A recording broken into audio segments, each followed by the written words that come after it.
Good morning students. आज मैं कक्षा 10 के त्रिकोणमिति का तीसरा पार्ट लेकर के आया हूँ। कृपया इस वीडियो को ध्यान से देखिए।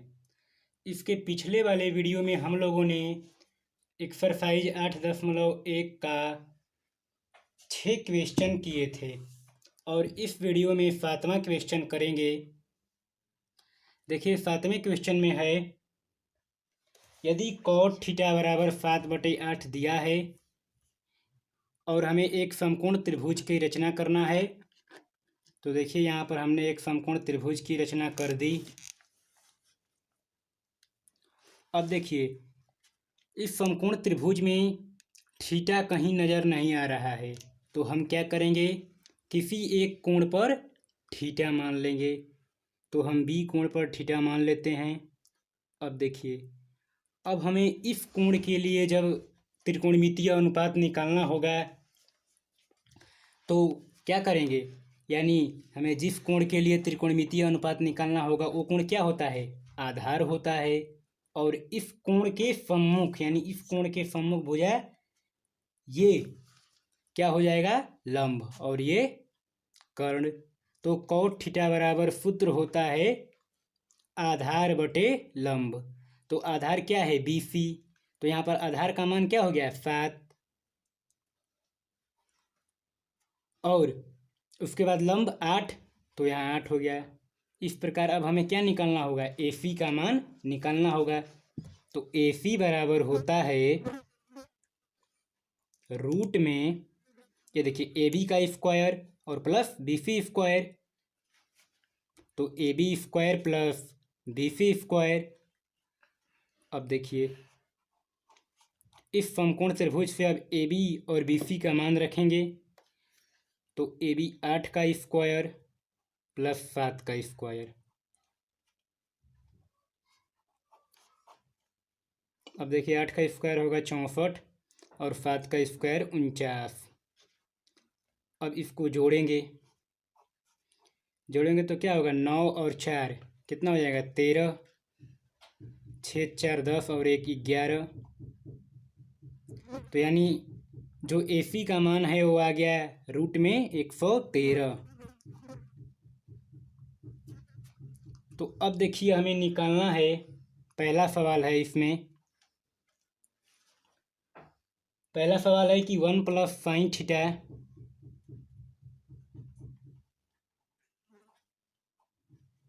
इंटू 1 - sin थीटा बटे में 1 + cos थीटा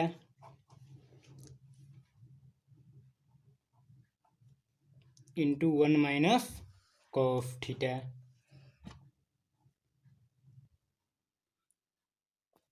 अब देखिए इसमें आप लोग क्या करिएगा, तो ये देखिएगा कि ये पहले गुणा है तो इसमें गुणा करेंगे। तो देखिए सबसे पहले हम ऊपर वाले का गुणा कर रहे हैं। तो ये देखिए A + B और A - B है, तो इसका सूत्र क्या होता है, A² - B²। तो इसका सूत्र यानी 1 का स्क्वायर माइनस B² यानी sin स्क्वायर, sin थीटा का स्क्वायर हो जाएगा। अब देखिए बटा में फिर 1 का स्क्वायर माइनस cos थीटा का स्क्वायर। अब देखिए 1 - sin थीटा का स्क्वायर होगा तो sin स्क्वायर थीटा, उसके बाद 1 - cos स्क्वायर थीटा। तो इसको जब हल करिएगा तो 1 - sin स्क्वायर थीटा बराबर सूत्र होता है cos स्क्वायर, और 1 - cos स्क्वायर थीटा बराबर सूत्र होता है sin स्क्वायर। तो अब sin cos स्क्वायर थीटा बटे sin स्क्वायर थीटा का सूत्र होता है cot स्क्वायर थीटा। तो ये क्या आ गया, ये cot स्क्वायर थीटा आ गया, इसको हम छोटा कर लिए। तो अब देखिए cot स्क्वायर थीटा, यानी अब हमें cot स्क्वायर थीटा निकालना है, यानी इसका हम स्क्वायर कर देंगे। तो 7/8 का स्क्वायर कर दिए तो क्या हो गया, 7 × 7 = 49 और 8 × 8 = 64।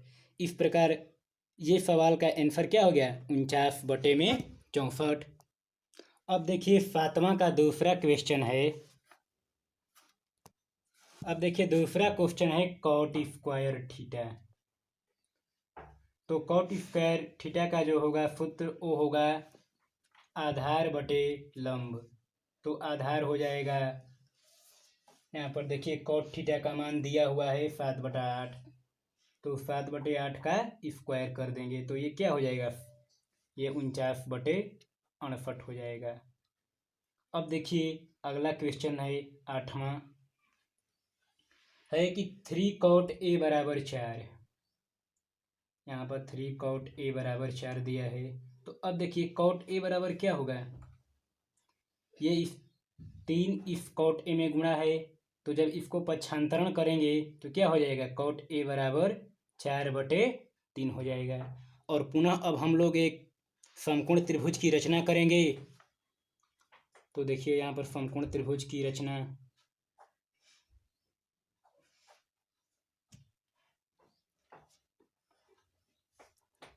ये समकोण त्रिभुज हो गया। अब देखिए हमें कोण ए के लिए निकालना है। तो हमें जिस कोण के लिए निकालना रहता है वो कोण क्या होता है, आधार। तो ये कोण जो ये भुजा है वो आधार हो जाएगा और ये भुजा लंब। तो कॉट ए बराबर सूत्र होता है आधार बटे लंब।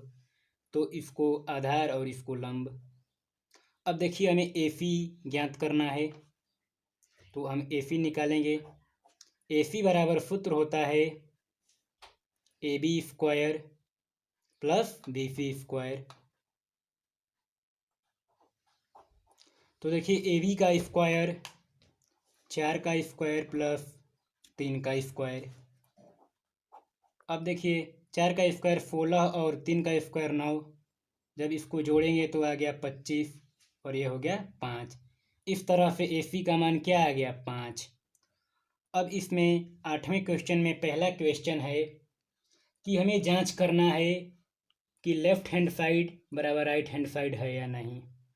तो पहला है इसमें 1 - tan² A बटा में 1 + tan² A, और बराबर में इसके है cos² A - sin² A। तो सबसे पहले हम लोग लेफ्ट हैंड साइड को ले लेंगे। तो लेफ्ट हैंड साइड लेंगे, तो लेफ्ट हैंड साइड यहाँ पर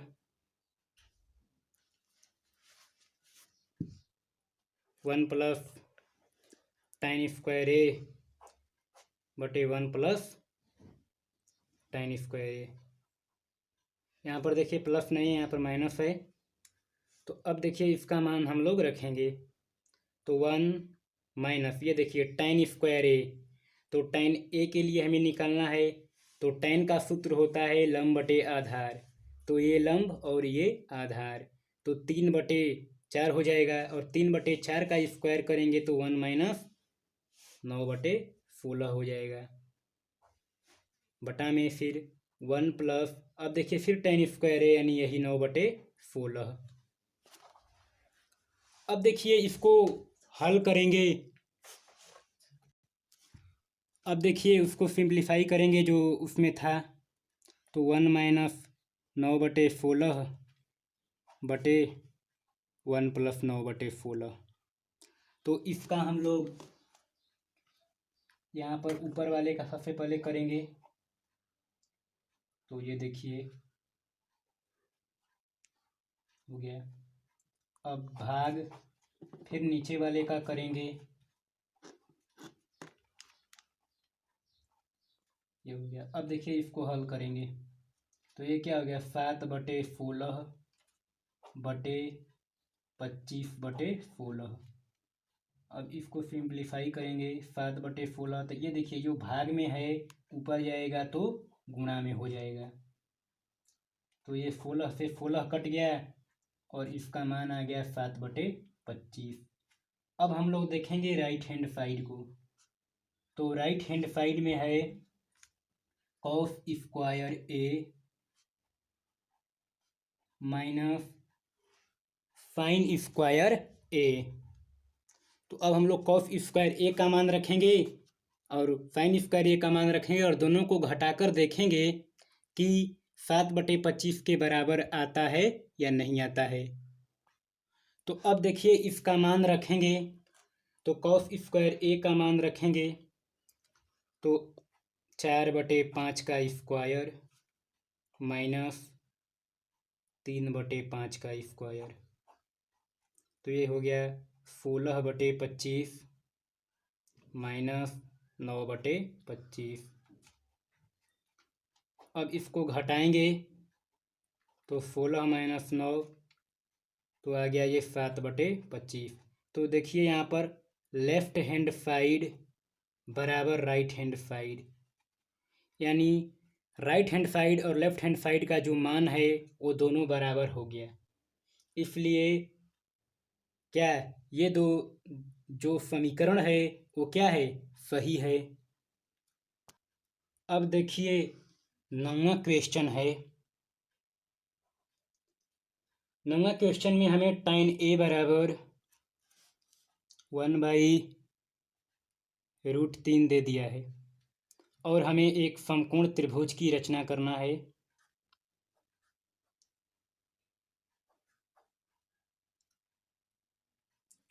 देखिए यहाँ पर एक समकोण त्रिभुज की रचना हो गई। अब देखिए हमें tan a के लिए निकालना है, तो tan a के लिए आधार होगा, ये लंब होगा और ये कर्ण होगा। तो tan a बराबर सूत्र होता है लंब बटे आधार। तो अब हम लोग AC निकालेंगे तो AC बराबर होगा रूट में AB square plus BC square. तो AB का स्क्वायर यानी √3 का स्क्वायर प्लस 1 का स्क्वायर। तो √3 का स्क्वायर करेंगे तो 3 और 1 का 1। इस तरह से AC का जो मान है वो आ गया 2। इसमें पहला सवाल है। अब देखिए इसमें सवाल है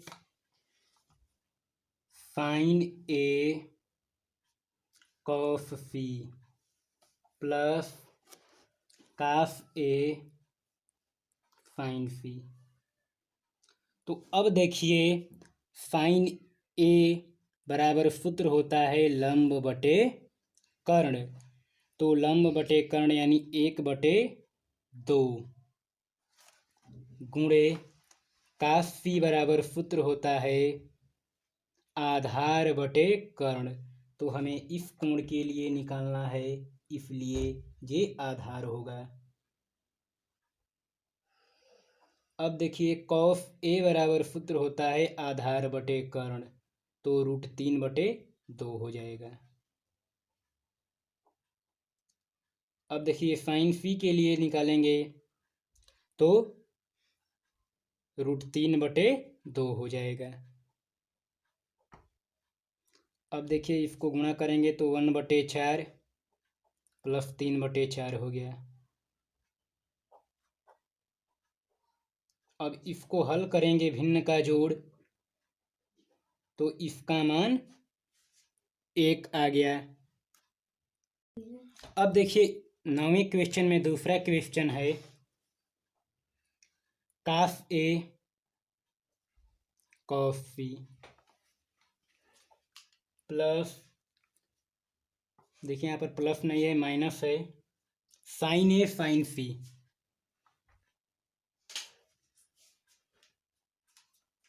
तो देखिए cos A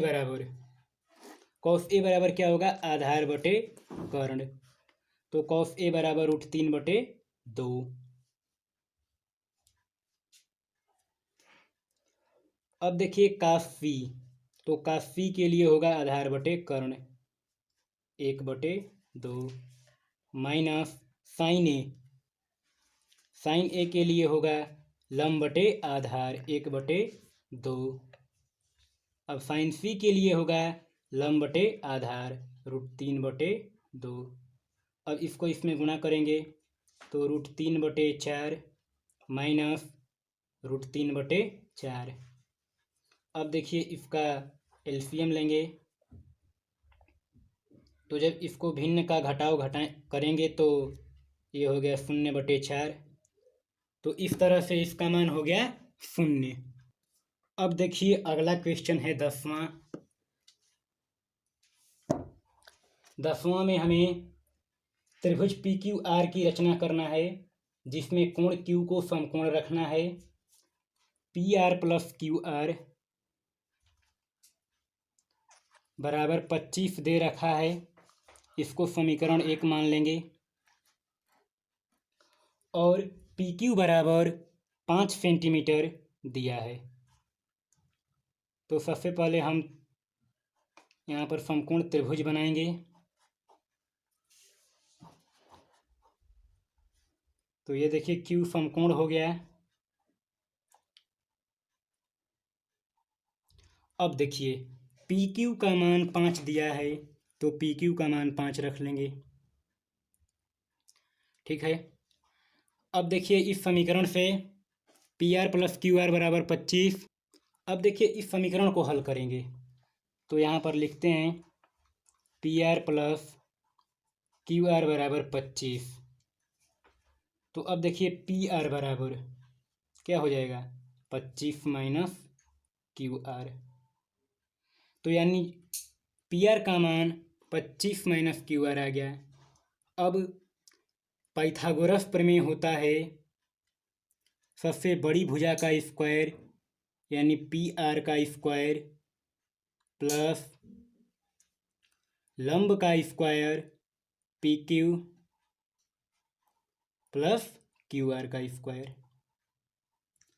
तो अब हम लोग करेंगे यानी पी आर का स्क्वायर बराबर 25 माइनस यानी 25 माइनस क्यू आर का स्क्वायर करेंगे।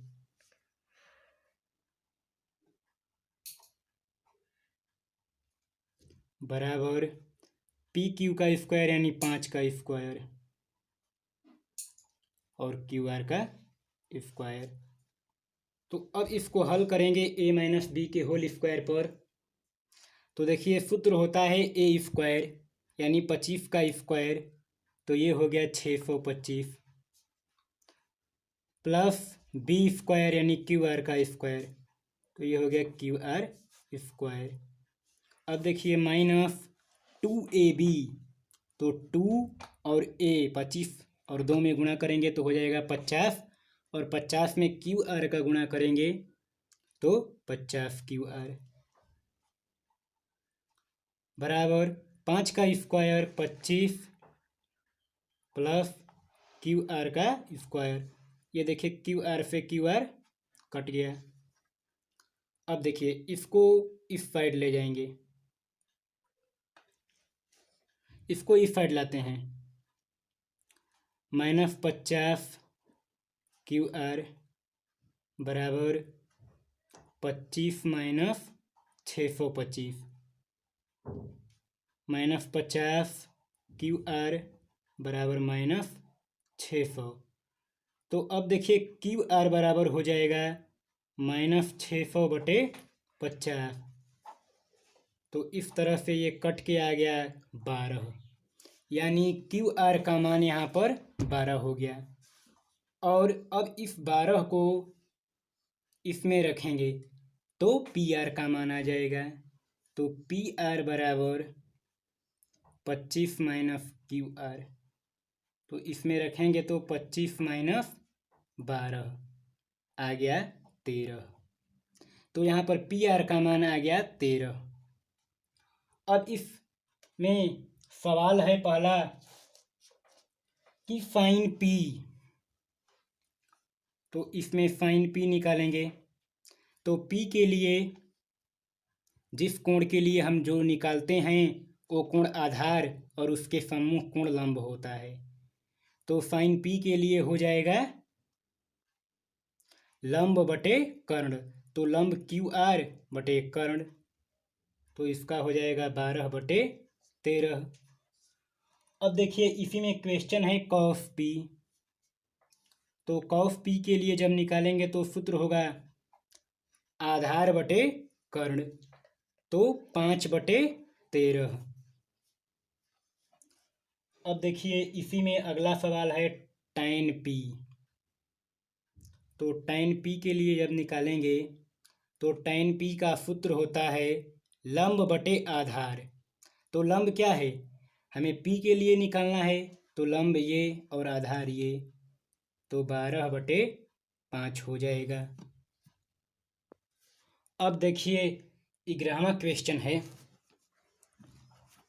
11वां क्वेश्चन में हमें सत्य और असत्य देखना है कि कौन सा सही है और कौन सा गलत।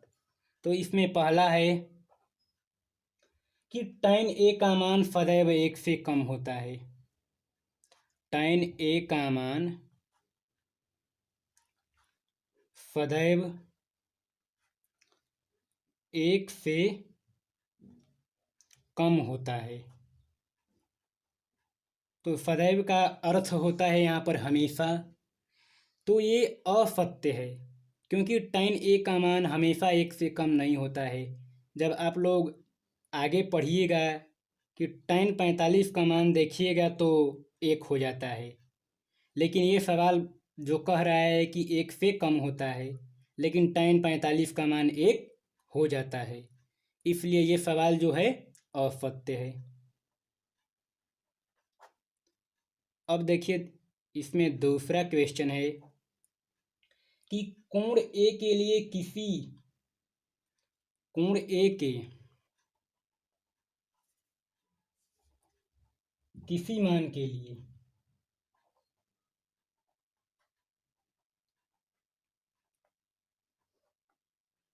sec a बराबर 12/5 होगा। तो आप लोग इसको एक समकोण त्रिभुज पर जब a के लिए 12/5 रखेंगे तो ये जो आएगा वो सही हो जाएगा, इसलिए जो ये कथन है ये सत्य है। अब देखिए तीसरा है कि cos a कोण a के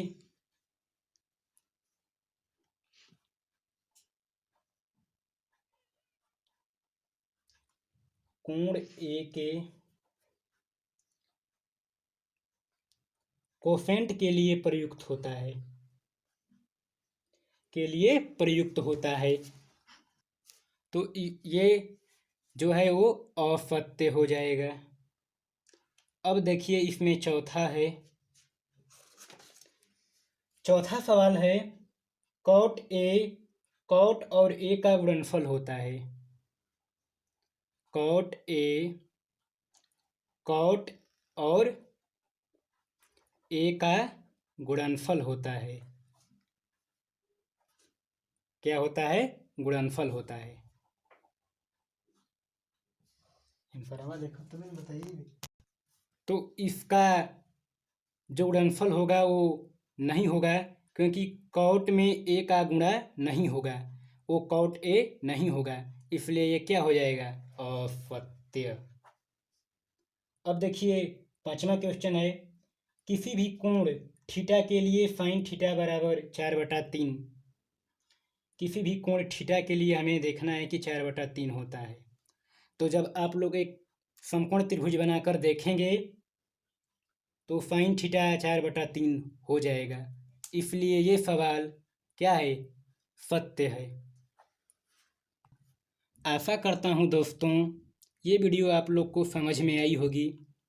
अगर ये वीडियो आप लोग को समझ में आई है तो कृपया इसे लाइक करें, शेयर करें, सब्सक्राइब करें और हमें कमेंट में बताएं कि ये वीडियो आपको कैसा लगा। इसका चौथा पार्ट, त्रिकोणमितीय का चौथा पार्ट मैं जल्द लेकर आऊँगा। ठीक है दोस्तों, अब हम लोग मिलेंगे अगले वीडियो में।